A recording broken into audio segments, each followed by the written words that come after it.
Richard Gingras, how new technologies can help the journalism?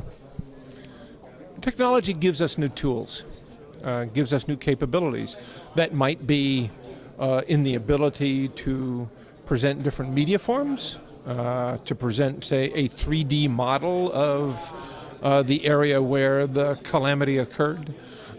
It gives us the capabilities to do computational analysis of large sets of data. So can journalists now, for instance, dig into government information to find possible sources of corruption?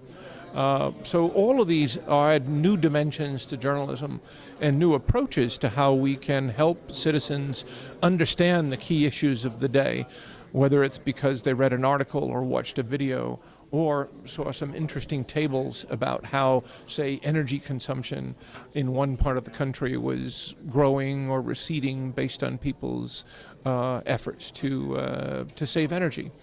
So all of these new capabilities, I think, allow journalists to be more powerful than they could before.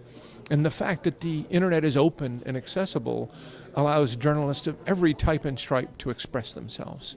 It's not just about large journalist organizations, it can be about small ones. You know, in the United States we have the Pulitzer Prizes, and we had many esteemed institutions here who have won many, like the New York Times, the Los Angeles Times, the Washington Post.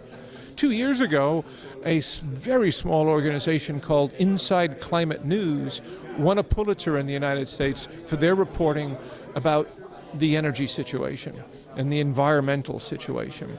That could not have happened 20, 30 years ago. And it's all because we have this enabling environment of the internet, and because we've got the capabilities that technology gives us to, if we choose to, do good and interesting work with it. And about this topic, do you see some differences between Italy and USA? What I see in both is, particularly when I talk to younger generations, is a tremendous amount of enthusiasm and passion for wanting to take part in this revolution. I think that's what's exciting. That's where the innovation happens. You know, in my speech today, I was very much speaking. I said, it is the younger generations that'll invent the future. And I'm very pleased to see it here. I was this weekend meeting with a group of editors and journalists and data scientists of all ages, including some young Italian entrepreneurs, some just out of school, who are, you know, again, doing interesting work because they have that passion and because they see there's both an opportunity and a need to do things differently. I think that's exciting, and the more of it we see across the world, I think the better off we'll all be. Last question. What about your feelings, your thoughts about this project, the project of Osservatorio?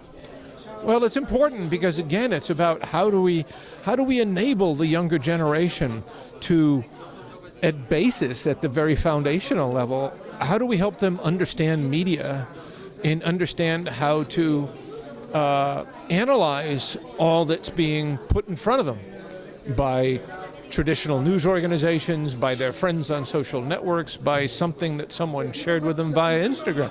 How do they develop that sense of media literacy to make the right decisions?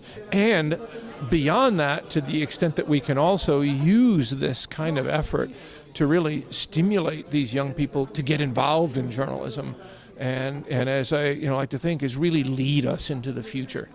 Because it's not my generation that's going to create the future, it's that generation that's going to create the future. So everything we can do to enable that, to expand our abilities to educate the young, to give them experiences with new technologies, like I hope, for instance, that increasingly we're teaching people aspects of computer programming, not so that everyone can become a computer programmer, but because they can begin to understand the technology and understand better how they can take advantage of it as well. Hugely important, and I thank you and the organization for doing it. Thank you.